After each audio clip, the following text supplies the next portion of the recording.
સત્ય સનાતન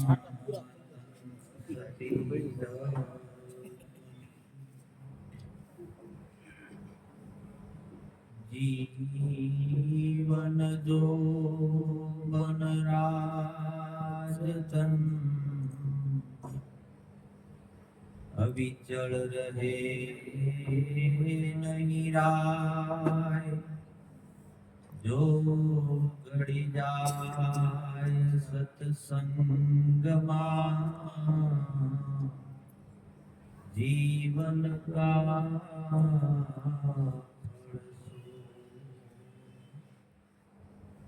જીવ ઈશ્વરને ઓળખવા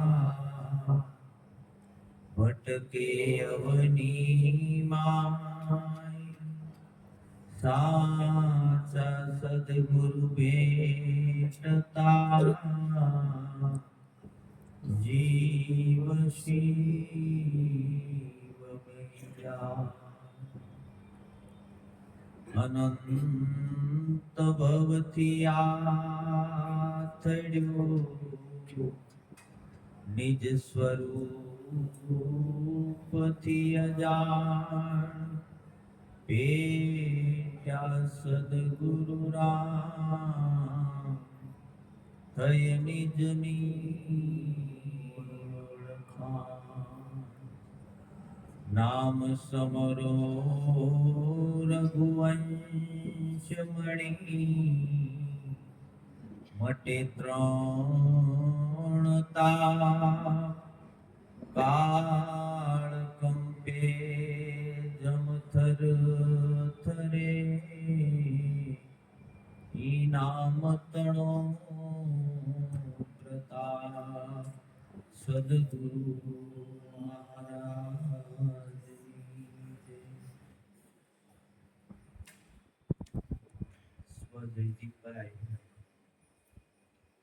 બીજી માસિક તિથિની નીચે આપણે ભજન કરવા માટે એકઠા થયા છીએ. આ પાંચ તત્વોનો નશ્વર દેહ છે. એને નશ્વર શા માટે કીધું? કારણ કે એ સત્ય નથી, અસત્ય છે. આપણો દેહ પણ અસત્ય છે. એની અંદર જે નામ રમી રહ્યું છે, જે પોતાનું સ્વરૂપ છે, આ સત્ય છે. અસત્ય તો આજે નહીં તો કાલે છૂટવાનું છે. જે નાશવંત છે, જે ક્ષણિક છે, એ હર કોઈના છૂટ્યા છે, કોઈનું રહ્યું નથી. પણ જે શાશ્વત સ્વરૂપ છે પોતાનું, જે આવ્યું પણ નથી અને જવાનું પણ નથી, એવું સ્વરૂપ પોતાનું છે. જીવ ઈશ્વરને ઓળખવા ભટકે અવની માય સાચા સદગુરુ ભેટતા જીવ શિવ બન્યા. હકીકત પોતાનું સ્વરૂપ છે એ શિવ સ્વરૂપ છે. પણ અજ્ઞાન દશાના કારણે આપણે જીવ માની બેઠા. આપણે કહીએ જયદીપભાઈ નો જીવ બી જીવ એવી વસ્તુ હશે આની અંદર, એ તો આપણે તપાસ કરવો જોઈએ.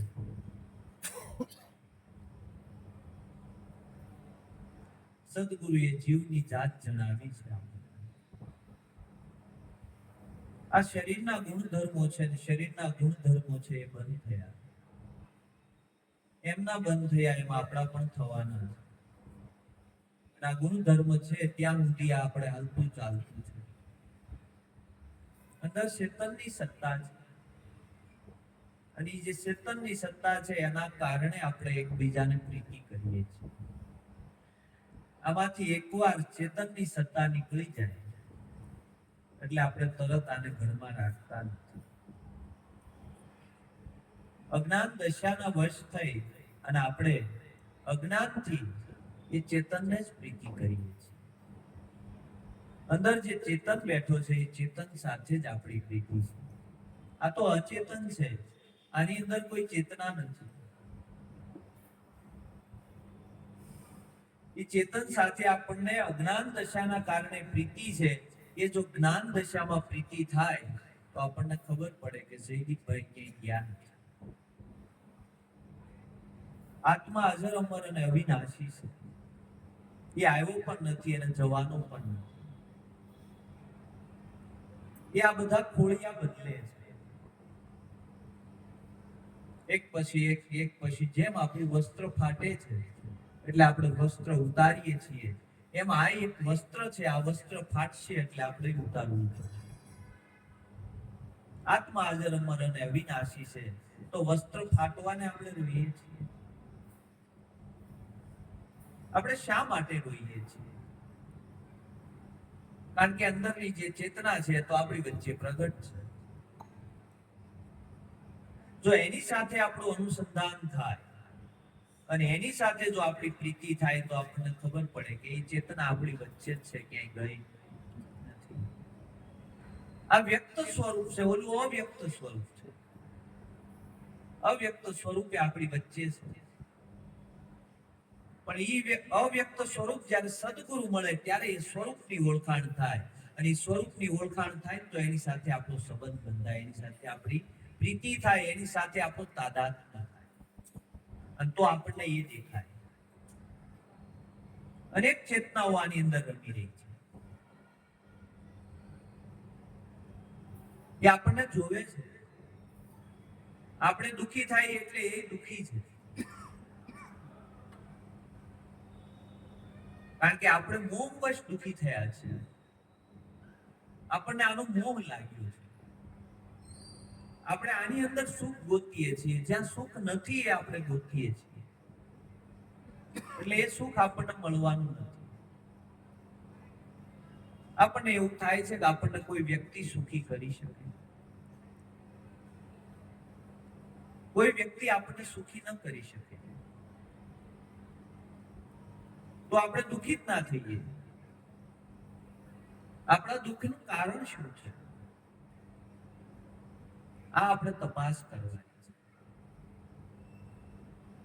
પુરુષોને એમ થાય કે મને કોઈ સ્ત્રી સુખી કરી દે, સ્ત્રીને એમ થાય મને કોઈ પુરુષ સુખી કરી દે.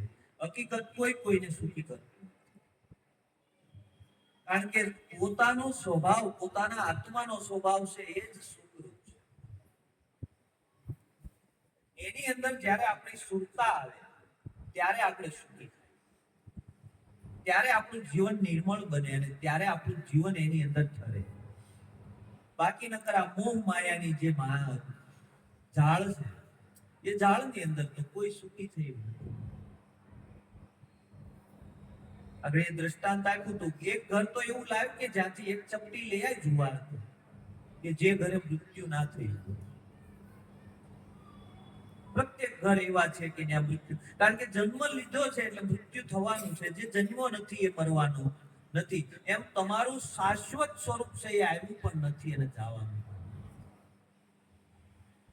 આ તો ઋણાના બંધને આપણે બધા ભેગા થયા છીએ. આ કાયા કાળનો ચારો છે, બહુ નામી બોલન હારો છે. સુખ દુઃખ થી નિર્ગુણ ન્યારો છે, કારણ કે એ નિર્ગુણ છે, એમાં કોઈ ગુણ નથી.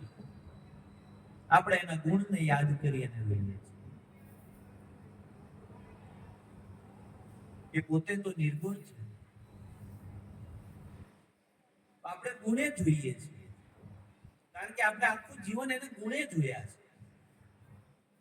આપણે કોઈ પણ વ્યક્તિને ગોતીએ છીએ, ઓળખીએ છીએ તો એના ગુણથી ઓળખીએ છીએ, એના આત્માથી આપણે નથી ઓળખતા. અને આત્માથી નથી ઓળખતા એટલે આપણે દુઃખી થવાનું કારણ છે. આપણને રડાવી શું જાય છે? એના ગુણો.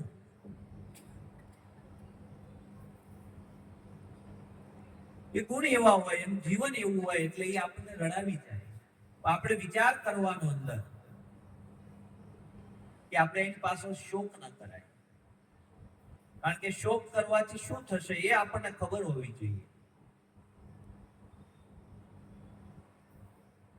કદાપી શોક ન હોય, કારણ કે જે આવ્યું છે એ જવાનું જ છે, આપણું છે જ. આ કાયા પણ આપણી નથી, આ કાયા પણ આપણી નથી, કારણ કે જો આપણી હોય તેને ગઢી ન થવા દે. એ એની છે ને એને મુબારક. સંતોએ આવડો આ દેહ છે ને પ્રારબ્ધને સોંપી દીધો.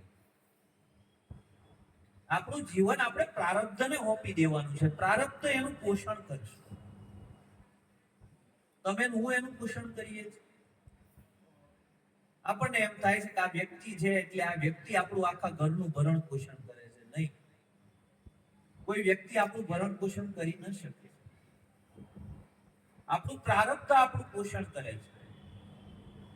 સંતોને આ ખબર પડી ગઈ કે આ પ્રારબ્ધ છે ને એટલે આ કાયા ટકી છે, બાકી પ્રારબ્ધ પૂરું થાય એટલે મારી કાયા રહેવાની નથી. કારણ કે આ પ્રારબ્ધને આધીન છે. આને કોઈ જીવાડી પણ નહીં શકે અને આને કોઈ મારી પણ નહીં શકે.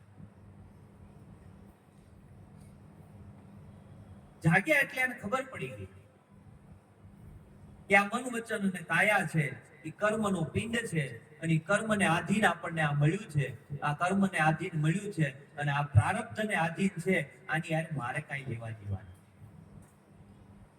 એનાથી હું ન્યારો છું, એનાથી તમે અળગા છો, પણ આપણે એની સાથે એટલા બધા એકરૂપ થઈ ગયા છીએ, એટલા બધા તાદાત્મ થઈ ગયા છીએ, એના કારણે આપણે દુઃખી થાય. આ જગતની અંદર આપણે દ્રષ્ટિ કરીએ તો તપાસ કરીએ તો આપણને ખબર પડે કે આ સંસારે કોઈને સુખ આપ્યું છે. જ્યાં સુખ નથી ને આપણે સુખ ગોતીએ છીએ, એટલે ક્યારેય મળવાનું નથી. સુખનો ખજાનો પોતાના ભીતરમાં છે, પોતાની અંદર છે, પણ એ ખજાનાની અંદર આપણી દ્રષ્ટિ જાતી. જો એ ખજાનામાં દ્રષ્ટિ જાય તો ખબર પડે કે સુખનો ભીતર ખજાનો પડ્યો છે, બહાર સંતોએ કીધું મન તું હળકું સીધ ચડા. આ બીજો નથી બોલતું. મન તું હળકું સીધ અથડા, બીજો નથી બોલતો. બરોબર છે, બીજો નથી બોલતો. જે બોલે છે એ જ પરમાત્મા.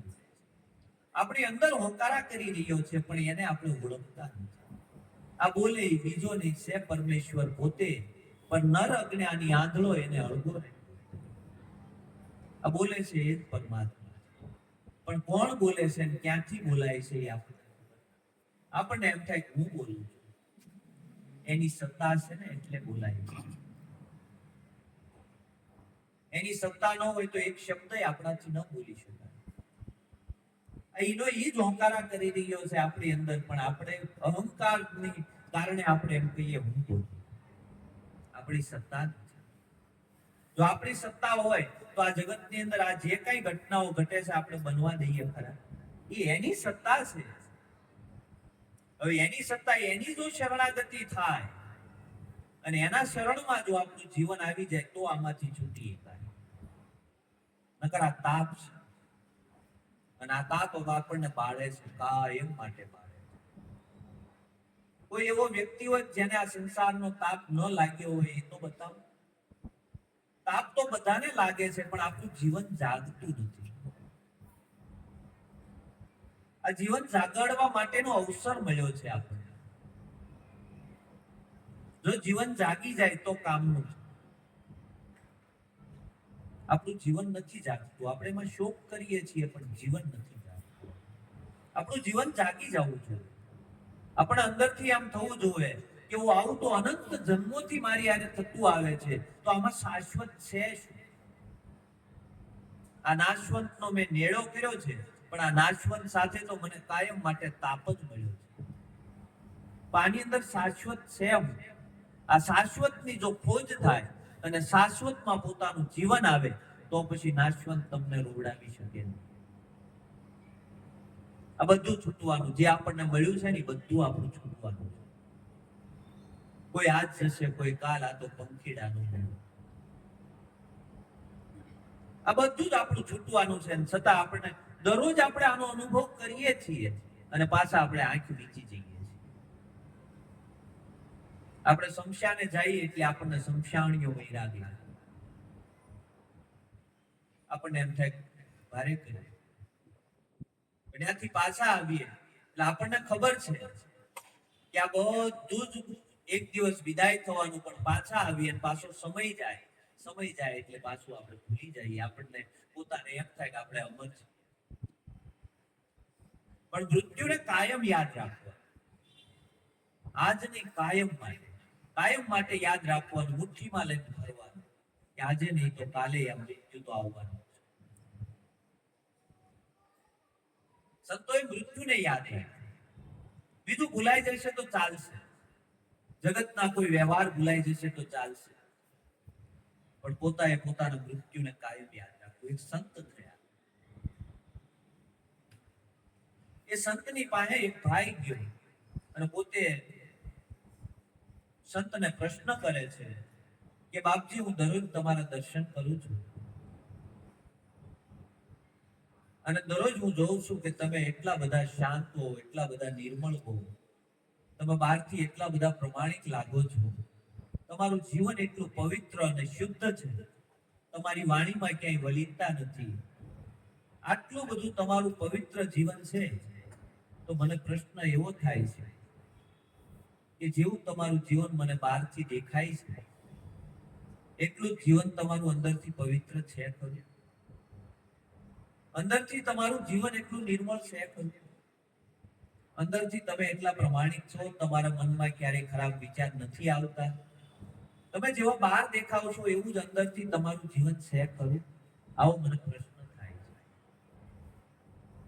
એટલે પેલા સંતે કીધું કે તારા પ્રશ્નનો જવાબ તો હું આપું તને, પણ એ પહેલા હું તને કહું કે મને જોતા એવું દેખાય છે કે આવતા 7 દિવસની અંદર તારું મૃત્યુ થવાનું છે. હવે અમે યુવાન હતો, યુવાને વિચાર કર્યો, બહુ 7 દિવસમાં મૃત્યુ છે કે હા. તો કે બાપજી સીતારામ, હું નીકળું છું. અરે કે ઉભો રહે, તારો જવાબ સાંભળતો જા. તો કે નહીં બાપજી, હવે ફરી ક્યારે? અત્યારે હું નીકળું છું, કારણ કે મૃત્યુ દેખાય.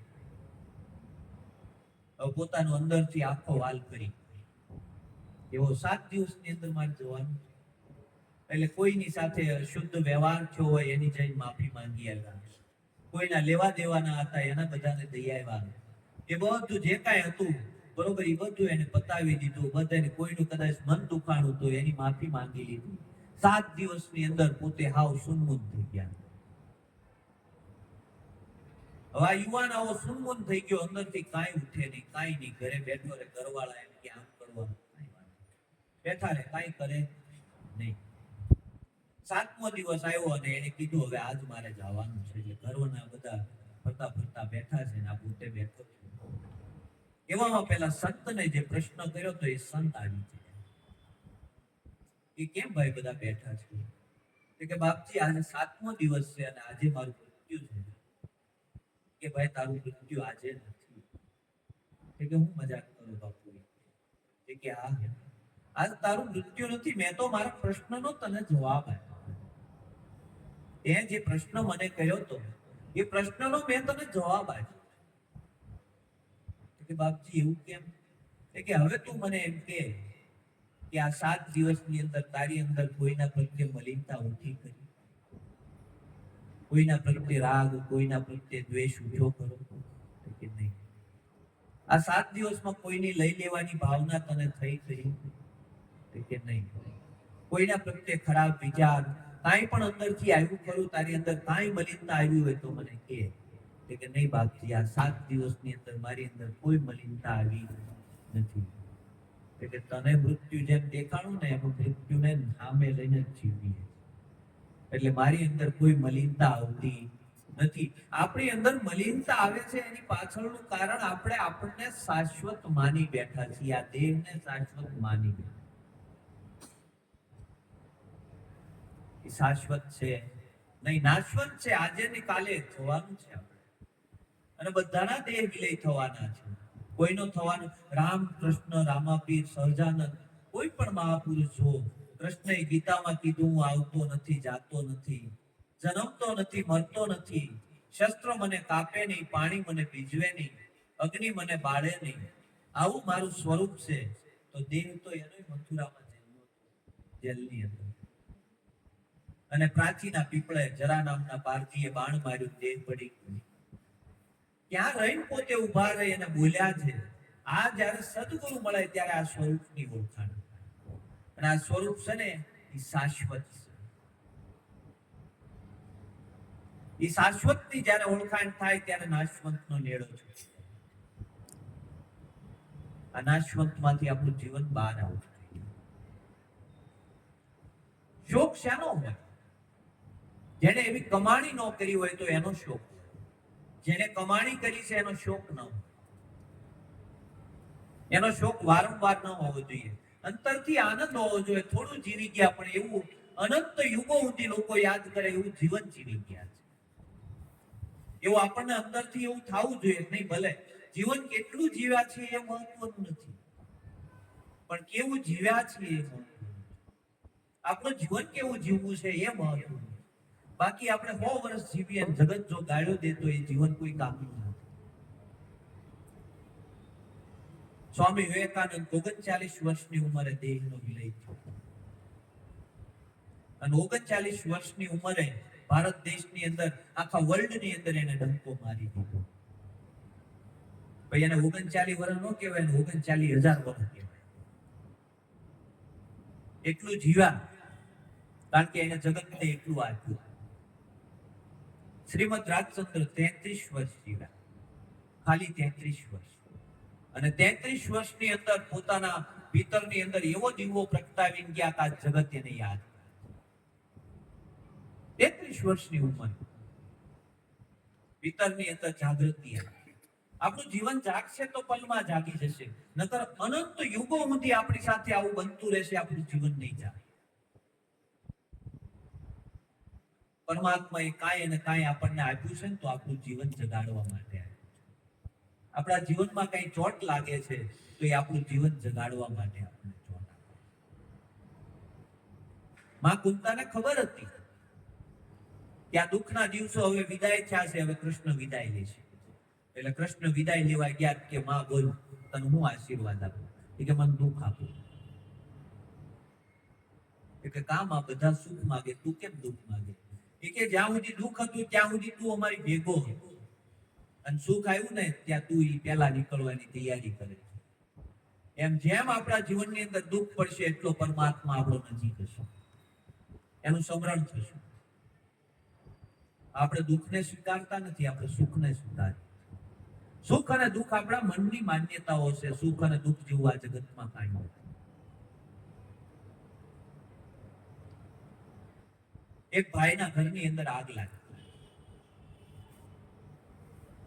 આગ લાગી એટલે ગામ લોકો કે તમારા ઘરમાં આગ લાગી, એટલે એ ભાઈ તો માથું કૂટી કૂટી રોવા મળ્યા. એટલે કોઈએ કીધું કે ભાઈ કેમ રોવો? અરે કે મારું ઘર હળગે છે. કે તમારા છોકરાએ કાલે જ એને વેચી દીધું. એટલે તરત આંસુડા બંધ થઈ ગયા, તરત પોતે શાંતિથી બેહી ગયા. ગામ લોકો કે હવે મારું ક્યાં છે? આપણે કાલ વેચી દીધું છોકરાએ. એટલે પોતે શાંતિથી બેઠા હતા, એટલામાં થોડી વારમાં છોકરો આવ્યો કે બેઠા છો, હું હાલ આગને બોલાવો. કે પણ હવે આપણું ક્યાં છે? કે વાત થઈ હતી, હજી બાનું નથી લીધું. અને પાછા આવડા ચાલુ થયા. એટલે ઓલા ગામ લોકો કે કેમ? કે હજી વેચાવાનું નથી, આપણું. જો આપણા મનની સ્થિતિ કેવી રીતે ફરે છે.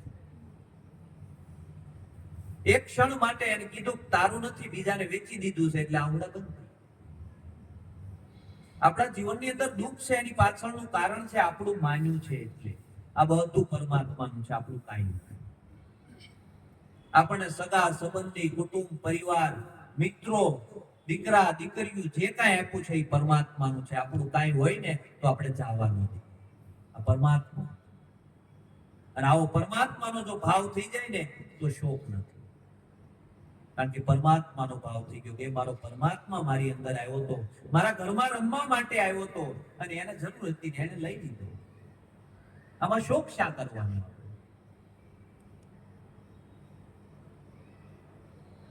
તારે ઓથે હરીને નથી દેખતું, કુંડળ ઓથે જેમ કનક ટંકાયા, બીજો નથી બોલતો.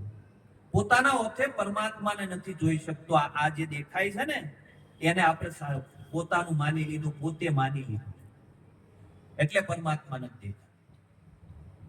કુંડળ ઓથે જેમ કનક ઢંકાય, કુંડળ આપણને દેખાય છે પણ અંદર રહેલું સોનું આપણને દેખાતું નથી. આ બધા ઘાટ આપણને દેખાય છે પણ અંદર રહેલો પરમાત્મા આપણને નથી દેખાતો. આ જયદીપભાઈ ની અંદર રહેલો પરમાત્મા જો આપણને દેખાઈ ગયો તો આપણને ખબર પડી જાય પરમાત્મા કોઈ દી આવે જાય નહીં. આ તો ઘાટ હતો, એ ઘાટ વિલય થયો છે, બરોબર. કુંડળ ને ઓથે કનક ઢંકાણું હતું પણ કનક દેખાતું નહોતું. સોનાના ઘણા બધા ઘરેણા બને, વીટી બને, દોરો બને, મંગળસૂત્ર, હાર, બધું બને. બધા એમ કે મારી પાસે મંગળસૂત્ર છે, વીટી છે, દોરો છે, ઓનું મને આપી દો ને પછી વીટી દોરો જે તમારે રાખવું હોય એ રાખો. તો કે તો ક્યાં કઈ રહેશે? આપણને ખબર છે હોનું જ છે, છતાં આપણે આરોપ કર્યો છે શેનો? હારનો, બુટીનો, મંગળસૂત્રનો. એમ આ બધું જગત છે ને પરમાત્મા છે, પણ એની ઉપર આપણે આરોપ કર્યો છે કે આ દિલીપભાઈ છે, આ જસવંતભાઈ છે. પરમાત્મા ઉપર આપણે આ આરોપ કર્યો છે. જયદીપભાઈ ઉપર આપણે આરોપ કર્યો તો કે જયદીપભાઈ હતા, હકીકત પરમાત્મા જ આવ્યો તો બીજું કોઈ હતું. આપણને એ દ્રષ્ટિ આવતી નથી. એ દ્રષ્ટિ જેથી આવી ગઈ ને તેથી આપણને ખબર પડી જાય ઓહો મારા ઘરે પરમાત્મા રમી ગયો. હકીકત પરમાત્મા આવે જાય નહીં. કુંડળ ઓથે જેમ કનક ઢંકાય, આ બીજો નથી બોલતો, એ જ બોલે છે. પણ આપણને કુંડળ દેખાય છે, કનક દેખાતું નથી. હકીકત કનક સિવાય કાંઈ નહોતું, પરમાત્મા સિવાય કાંઈ નહોતું. સંતો જાગ્યા એટલે એને લખ્યું કે જાગીને જોઉં તો જગત દિશે નહીં, ઊંઘમાં અટપટા ભોગ ભાસે, ચિત્ત ચેતન તદ્રુપ છે, બ્રહ્મ લટકા કરે બ્રહ્મસાર. જાગીને જોયું પછી એને જગત નો દેખાય. આપણને જગત દેખાય છે એનું કારણ છે આપણો મોહ છે. આપણે મોહ નિંદ્રામાં સૂતા છીએ અને મોહ છે ને એ આપણને હાથું બુજવા દેતો નથી. આ મોહના કારણે આપણે દુઃખી થાય છે. આ મોહની દ્રષ્ટિ છે ને એ સદગુરુએ હટાવી છે. આપણે કહીએ ને કે ધૃતરાષ્ટ્રના 100 પુત્રો મરાણા. ધૃતરાષ્ટ્ર છે ને મોહ છે. એ આપણો મોહ છે ને એ મોહ આપણને દુઃખી કરે છે આ જગત. તો આમાં મોહ ક્યાંય રાખ્યા જેવો નથી. જો મોહ રહી ગયો તો પછી આપણે પાછું આની અંદર આવવું પડશે. આ મોહના કારણે જ આપણે દુઃખી થાય. આપણી તૃષ્ણાઓ, આપણી આશાઓ, આપણી અપેક્ષાઓ, બરોબર છે, એ અપેક્ષાઓના કારણે આપણું જીવન છે ને ખૂબ દુઃખી થઈ ગયું. એક રાજા હતો.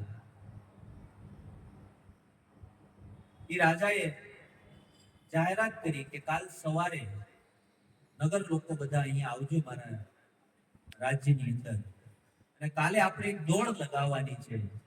એ નગર લોકો બધાને દોડ લગાવવાની, અને જે જ્યાં સુધી પહોંચે એ બધું એનું. મારે આમાં કાંઈ જોતું, મારે બધી પ્રજાને આપી દેવું. એટલે બધા 5 વાગ્યામાં ભેગા થઈ ગયા અને સવારમાં 5 વાગ્યામાં દોડ લગાવી. દોડ લગાવી એટલે બધા સવારથી દોડવાનું ચાલુ કર્યું. બપોર થયું તોય કોઈ ઊભું રહેવાનું નામ લે નહીં. બધા દોડે જ જાય. પણ એ કે શરત એક છે, તમારે સાંજે સૂર્યાસ્ત થાય એ પહેલા પાછું અહીંયા આવીને રાજને અડી લેવા, રાજની દિવાલને અડી લેવો. એટલે જ્યાં સુધી તમે ગયા હશો ત્યાંથી તમે પાછા આવશો, એટલી જે જગ્યા હશે એ જગ્યા તમારી. એટલે દોડ લગાવી. બપોર સુધી બધા દોડ્યા. બધાને એમ થયું હજી થોડુંક દોડી લઈએ તો થોડીક વધારે જમીન આપણા હાથમાં. એટલે 2 વાગ્યા સુધી દોડ્યા. કોઈ કે 4 વાગ્યા સુધી દોડીએ તોય પાછા વળશું ને ત્યાં વળાય. કોઈ બપોર સુધી દોડ્યું, કોઈ 4 વાગ્યા સુધી દોડ્યું. દોડીને ત્યાં પાછા વળવા ગયા ત્યાં થકાય. તો આની ઉપર આપણે દ્રષ્ટિ રાખવાની, દ્રષ્ટાંત ઉપર આપણી દ્રષ્ટિને નહીં લઈ જવાની. 4 વાગ્યા એટલે પાછા વળ્યા ને એવા થાકી ગયા હતા ને પાછા કોઈ પહોંચી શક્યું નહીં. બધા લગભગ ગધોશાળાએ ખતમ થઈ ગયા. હવે તો રાજાએ શરત મૂકી હતી આપણે તપાસ કરવાનો છે, આપણા જીવનનો તપાસ કરવાનો છે. મધ્યાંતર થાય ત્યાં સુધી આપણે દોડીએ એ તો બરાબર છે. આપણી યુવાની હોય અને રળવાની ક્ષમતા હોય ત્યાં સુધી આપણે દોડીએ એ તો બરાબર છે. સમજાય કે આ જીવન નિર્વાહ ચલાવવો છે એટલે દોડવું પડે. પણ પછી ખબર નથી પાછું વળવામાં થકાઈ જાય, શરીર સાથ નહીં આવે. દોડવું એટલું જ કે પાછું વળી શકાય. આપણે પાછું વળી નથી શકતા. આપણે દુઃખી થાય છે એનું કારણ છે કે આપણે પાછું નથી વળી શકતા. નકર ખબર છે કે આપણું જીવન નિર્વાહ ચાલે એટલું છે, પછી આપણી સુખતા પરમાત્મામાં લાગવી જોઈએ. નકર આ જીવન યાત્રા છે ને આ યાત્રા સિકંદરની પણ પૂરી નહોતી થઈ અને આપણી પણ નથી થવાની. જ્યારે સિકંદર વિશ્વ વિજેતા કરવા નીકળ્યો ત્યારે કોઈ કીધું તું એને કે સિકંદર તું ભલે વિશ્વ વિજેતા થવા માટે નીકળ્યો પણ તારી યાત્રા અધૂરી છે. અને પાછો ઈ પોતાના દેશ ન પહોંચ્યો, એ પહેલા એનો દેહ વિલય થઈ ગયો. ત્યારે બધા એમ કે સિકંદરની યાત્રા ન પૂરી થઈ તો આપણે તો પાસ કરીએ, સિકંદરની નો પૂરી થઈ હોય તો આપણી ક્યાં પૂરી થાય છે? આપણી યાત્રા પૂરી થઈ ખરી? આપણી પૂરી નથી થવાની યાત્રા, અને છતાં આપણે કેવડી દોડ લગાવી છે. જીવન જાગે, તારા ઓથે હરીને નથી દેખતું, કુંડલે તું ઓથે જેમ પનંગ ટંકાય. મન તું દરિયાની લહેર સમાન છે, લહેર સમતામાં સમુદ્ર બની. કારણ કે મન છે ને દરિયાની લહેર સમાન છે. આ લહેરને જ મટાડવાની છે. જો લહેર મટી જાય ને તો સમુદ્ર જ છે, બીજું કાંઈ નથી. આ લહેરની અંદર આપણને સુખી દુઃખી કર્યા કરે છે. અને મન એવું છે ને એ વશમાં ન થાય. જો વશમાં થઈ જાય ને તો કામ થઈ જાય. સદગુરુનો શબ્દ લાગી જાય ને અને એની અંદર જો મન મળી જાય અને મન જો મરી જાય તો આ કામ થઈ જાય. સંતોએ તો કીધું વાણીની અંદર કે તું ભાઈ આ કેવું છે, તું મન તું કઈ કોઈ પણ વસ્તુ હોય તો હું તને વશમાં કરું, પણ તું કોઈ વસ્તુ નથી, મારે તને વશમાં કેમ કરું? આવો જ માર્યા દીપડા માર્યા, એક ન માર્યા મેરા મતા મન કા, મેરા ખલકા ભરી દે ગુરુ આનંદ કા. એક આપણા મનના મતને નથી મારી શકતા. બધાને મારી શકીએ આપણે, પણ પોતાના મનના મતને મારી નથી શકતા. મનનો મત મરી જાય ને તો કઈ વાંધો નથી. આ મનનો મત નથી. એ જો મરી જાય ને તો કે મન તું દરિયાની લહેર સમાન છે. બરોબર, લહેર સમતામાં સમુદ્ર દેખાય. આ મન જો શમી જાય ને તો સમુદ્ર પરમાત્મા જ છે, બીજું કાંઈ નથી. આપણે તો આ પરપોટા રૂપે ઉભા થયા છીએ. કેવું? આ લહેર છે, પરપોટા છે, ફીણ છે, બરોબર છે. આ બધું મટી જાય ને તો પોતે જ છે, પોતે સિવાય કાંઈ નથી. હકીકત વ્યાપક એ જ છે, બીજો કોઈ વ્યાપક નથી. આપણે એટલામાં સીમિત માની લીધું આપણને, હું એટલો જ છું. સંતોને આ દ્રષ્ટિ આવી ગઈ ને, ખુલ્લી ગઈ. કઈ દ્રષ્ટિ ખુલ્લી? જે સર્વાંગી દ્રષ્ટિ છે. આ સર્વાંગી દ્રષ્ટિ આપણી ખુલવી જોઈએ. આપણી સીમિત દ્રષ્ટિ છે. આપણને નાનું મોટું બધું દેખાય, સીમિત દ્રષ્ટિમાં દેખાય છે. આપણને પુત્ર દેખાય, પુત્ર વધુ દેખાય, હકીકત એ આપણી સીમિત દ્રષ્ટિ છે. સંતોને આ સીમિત દ્રષ્ટિ ખુલી, અસીમ દ્રષ્ટિ થઈ. કેવી? એની કોઈ સીમા ન હોય. આપણે સીમામાં રહીએ છીએ. ક્યાં રહીએ છીએ? હદમાં રહીએ છીએ. આપણે સાખીમાં કહીએ ને, હદ સલે સો વલિયા, દોહદ સલે સો પીર, હદ તો હદ દોનો સલે, તાકા નામ ફકીર. ફકીર કોને કહેવાય? કે ઝોલીમ કાંઈ નહીં. આપણે તપાસ કરવાનું, એ ઝૂંપડીની અંદર, ફકીરની ઝૂંપડીમાં કાંઈ નથી, એને ફકીર કહેવાય. એ સંસારમાં રહેતો હોય ને તોય ફકીર. એમ આપણે સંસારમાં રહેવાનું છે પણ ફકીર થઈને રહેવાનું. એ ઝૂંપડીમાં કાંઈ ન હોય. ઝૂંપડી એટલે ઓલા ઘરની અંદર કાંઈ ન હોય એમ ન હોય. એ તો જીવન જરૂરિયાતની વસ્તુ હોય. એ તો આપણને જીવન જરૂરિયાત માટે પરમાત્માએ આપી. પણ આ ઝૂંપડીમાં કાંઈ નહીં. બોલો આટો મારવા આવે ને, જમનો દૂત આટો મારવા આવે ને તોય કાંઈ પકડી નહીં, કાંઈ લઈ જાય નહીં. બરોબર છે. જ્યારે આ ચોરીમાં કોઈ પણ માણસ પકડાય ને, કોઈ પણ માણસ પકડાય એટલે ચોર પેલા એના ઘરની અંદર આટો મારે અને એની અંદરથી કાંઈ પણ મુદ્દા માલ મળે ને એટલે ઉપાડે અને જેલમાં નાખે. એમ પરમાત્મા છે ને, એ જ્યારે આવશે ને, જ્યારે આ જમના દૂતો આવશે ને એટલે આપણા ઘરમાં આટો મારશે. ક્યાં આટો મારશે? આપણા ઘરમાં આટો મારશે. જો મુદ્દા માલ પકડાણો ને તો ત્યાં લઈ જાય. કાંઈ પણ મુદ્દા માલ આપણી અંદર હશે ને ત્યાં લઈ જાય. તપાસ કરવાની આપણે કે આની અંદર કેટલો મુદ્દા માલ આપણે,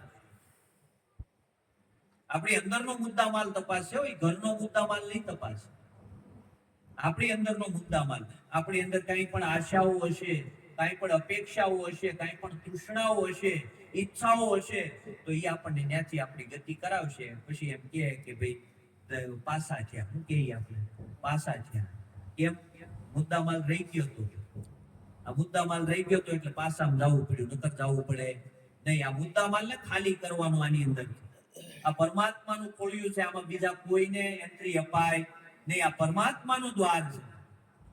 આની અંદર જે કાંઈ વિષય વાસનાઓ જે કાંઈ છે ને એને નિર્મૂળ કરવાની છે. એના માટે મનુષ્ય આ વાસનાનો ફેલાવ કરવા માટે નથી મળી આપણને.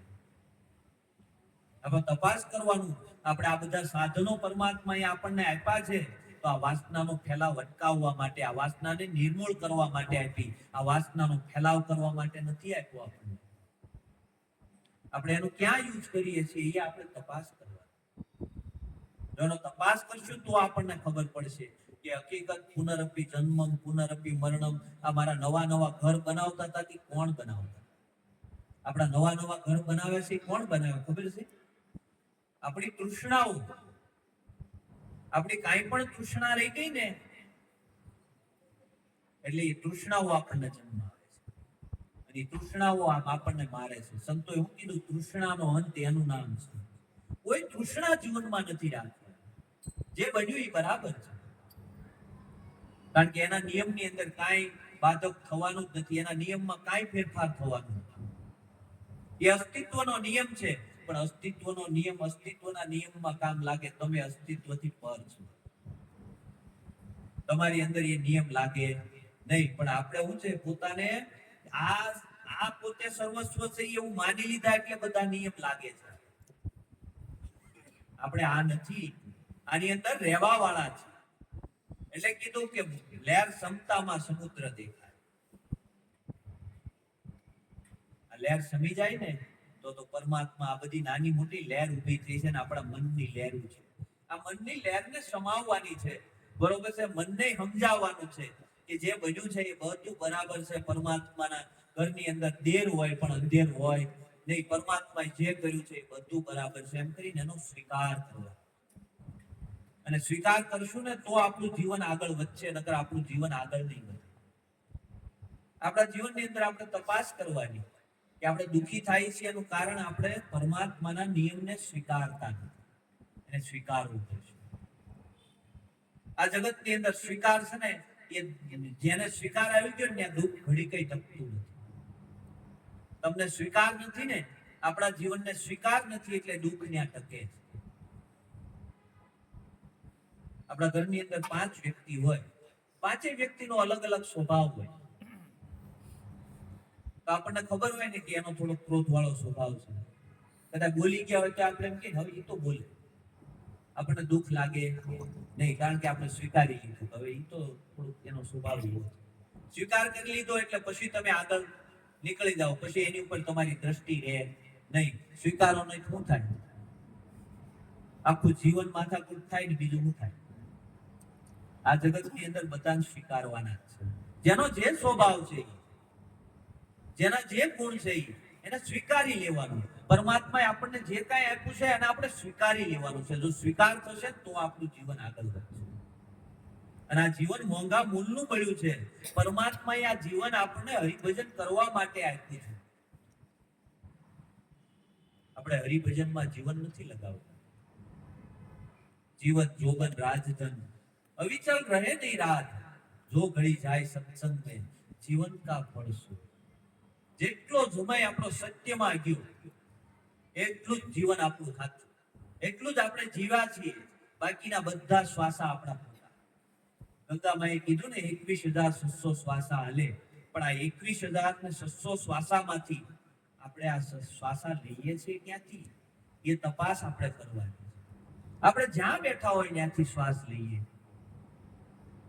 આપણે ક્રોધમાં બેઠા હોય તો ક્રોધમાંથી શ્વાસ લઈએ, લોભમાં બેઠા હોય તો લોભમાંથી શ્વાસ લઈએ, શોકમાં બેઠા હોય તો શોકમાંથી શ્વાસ લઈએ.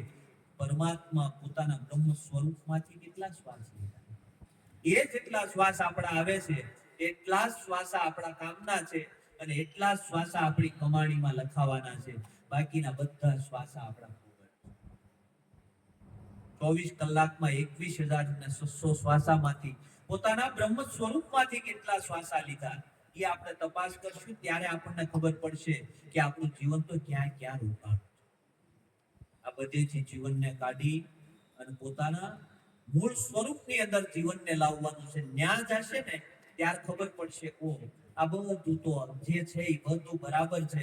પોતાનું સ્વરૂપ છે એ આવતું નથી, જાતું નથી, જન્મતું નથી, મરતું નથી, તો હવે શોક શેનો કરવો? આ પંખી આવ્યું તું રામઝાડ ઉડી ગઈ, બરોબર છે. સંતોએ વાણીમાં કીધું એવું પંખી રે આવ્યું રે રામ જાડવે પંખી રે આવ્યું રે રામ જાડવે અને વળતા વિસામો રે લેવારે અને વળતા વિસામો રે લેવારે મારા રામના લખેલા લેખા નહીં રે મટે રે મારા રામના લખેલા લેખા નહીં મળે અને ધોખાએ ના કેમ રે ધરીએ રે આવું પંખી રે આવ્યું રે રામ જાડવે ધોખાએ ના કેમ રે ધરીએ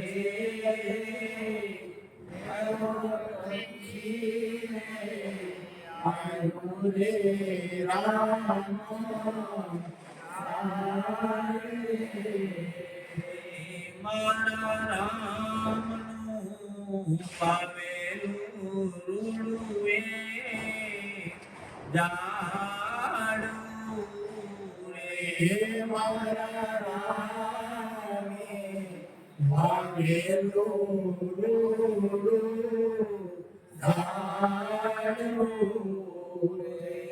એની શીતળ વરણી છાયા રે એની શીતળ વરણી છાયા રે એવી ડાળું રે પિયાળે એની ઓગ્યું રે ડાળું રે પિયાળે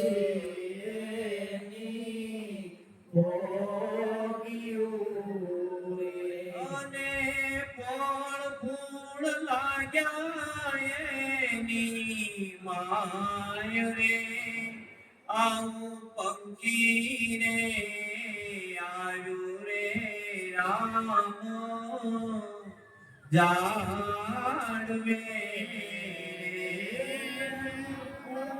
લાગ્યા એની માય રે એવું પંખી આવ્યું રે રામ જાડવે પંખીએ પાખું ને ખંખેર્યું રે પંખી પાખું જોને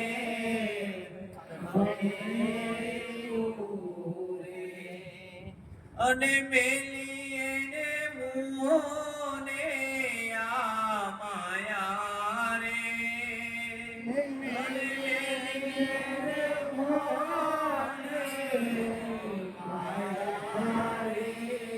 એવું ભાવ રે ભરીને પંખી ઉડી રે ગયું રે ભાવરે હરીને પંખે ઉડી અને પેલી એને મારાની રે માયા રે આવું પંખી રે આવ્યું રે રામ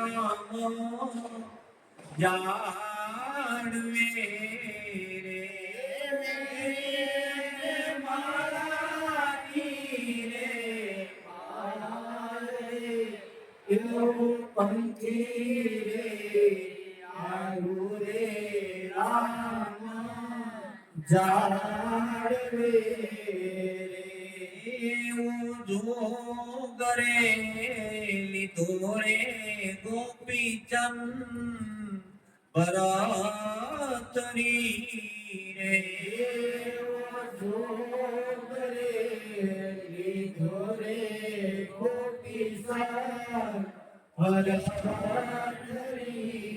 રે અને કોઈની આશાયું નો રાખી રે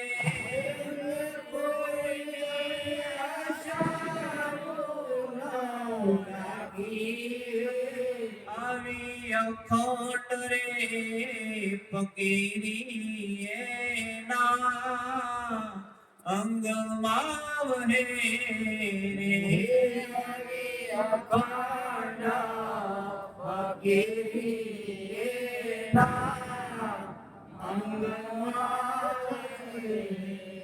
અને ઓળે આવ્યા ને ગારું રે આવું પંખી રે આવ્યું રે રામ જાડવે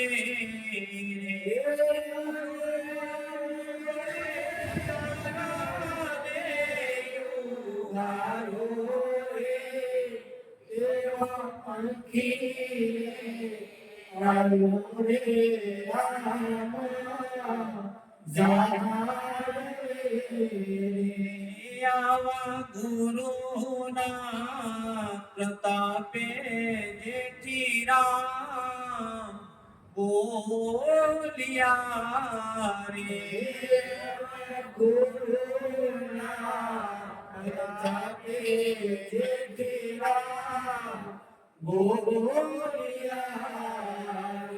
અને રાખ્યું કેટલા દિવસ રહેશે રે આવું પંખી રે આવ્યું રે રામ જાડવે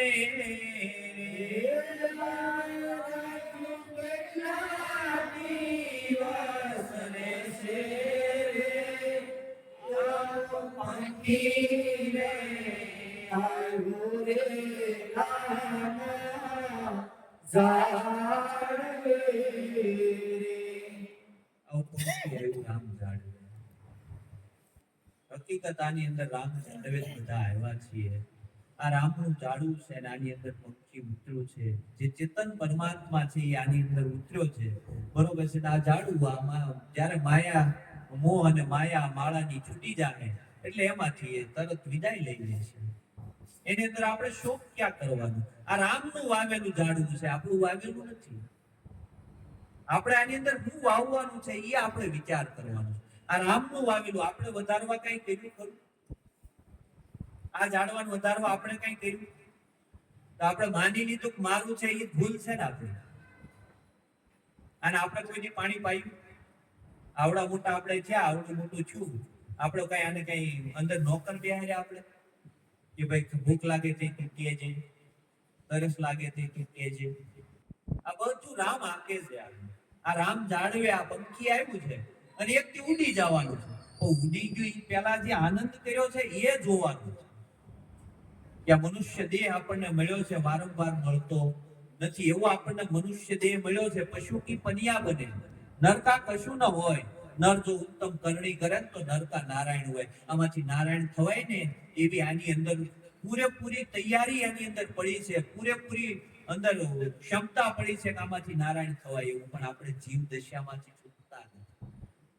અને જીવ દશામાંથી છૂટતા નથી ને એટલે આ બધું કારણ આપણને ઊભું થયું છે. અને આને રાખ્યું કેટલા દી રહે? આપણે કદાચ એને રાખવું હોય તો કેટલા દી રહે? કોઈ રાખી શકતું ખરું? કોઈ રાખી શકવાનું નથી. અને છતાં આપણે જે શોક કરીએ છીએ અને આપણને એમ થાય કે આપણે રાખવું છે, એ જ આપણી મોટામાં મોટી ભૂલ છે.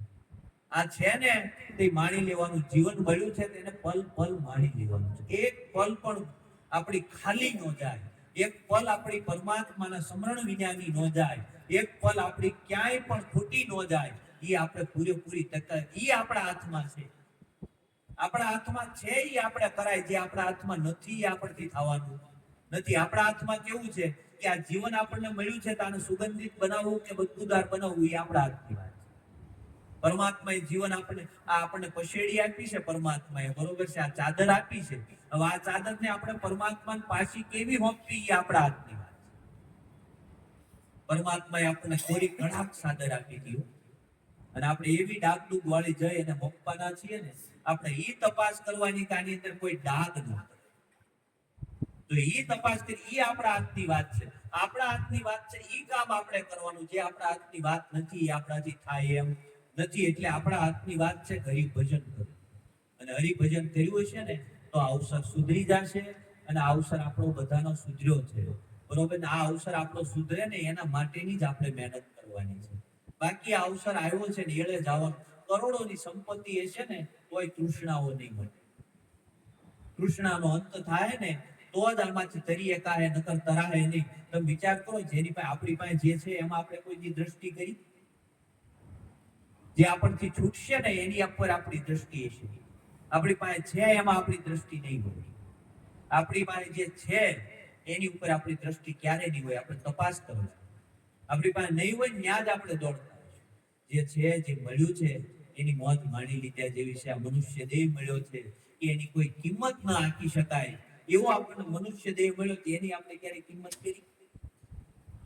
કે આના અબજો રૂપિયા આપીએ તોય આવી કાયા મળે નહીં. આપણી પાસે જેટલી સંપત્તિ હોય એ ખર્ચી નાખીએ તોય આવી કાયા મળે નહીં. તો હવે તો છતાં આપણે આ કાયાને તોડીને સંપત્તિ ગોતીએ છીએ. વિચાર કરો, આવડી મોટી આ કાયા પરમાત્માએ આપણને આપી છે ને એને તોડીને આપણી સંપત્તિ ગોતીએ છીએ. આને જો પોતાને કિંમત સમજાઈ જાય, જો હરિભજનમાં જીવન લાગી જાય ને તો આ અવસર સુધરી જાય એવો છે. અને પરમાત્માએ આ અવસર આપણને સુધારવા માટે આપ્યો છે, આને બગાડવાનો નથી. એમણે એનો અવસર સુધારી લીધો છે, હવે એમાં કઈ થવાનું નથી. આપણી અંદર હજી ડાગ દુઃખ થાય પણ એમાં કઈ થવાનું નથી, કારણ કે એનો અવસર સુધરી ગયો. આપણો અવસર સુધરે એની માટેની આપણે મહેનત કરવાની છે. અને જેણે જેણે આ મહેનત કરી છે એટલે સદગુરુ એનો અવસર સુધારશે. સદગુરુ